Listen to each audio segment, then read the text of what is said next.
Hello weavers, తిలకిస్తున్నారు కదండి. చెన్నుల్లిపాయలు, వేరుశనగ seeds, జీలకర్ర, కర్రీ లీవ్స్ అండి. ఇక వంకాయలు, టమాటా పీసెస్, పచ్చిమిర్చి అన్నీ ఆయిల్తో ఫ్రై చేసి పక్కన పెట్టిందండి మా రిలేటివ్ అమ్మాయి.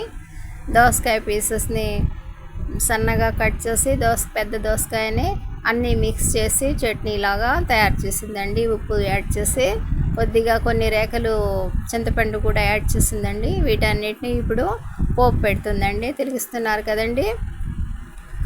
బాండ్లీలో ఆయిల్ వేడెక్కాక అందులో పోపు మసాలా యాడ్ చేసిందండి.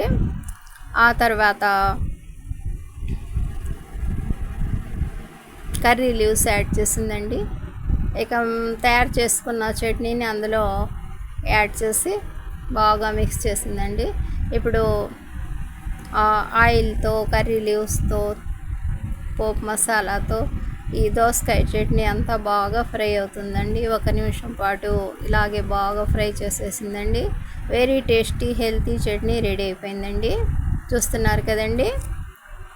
ఇక ఈ చట్నీని వేరే కంటైనర్లోకి యాడ్ చేసిందండి.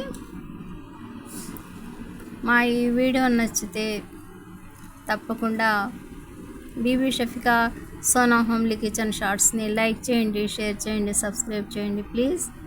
చూస్తున్నారు కదండి. మీకోసం ఆ అమ్మాయి దగ్గర ఈ వీడియోని నేను షూట్ చేశానండి. తప్పకుండా లైక్ చేస్తారు కదండి. బై అండి. బీబీ షఫికా సోనా హోమ్లీ కిచెన్ షార్ట్స్ని తిలకిస్తూ ఉండండి. ఉంటానండి.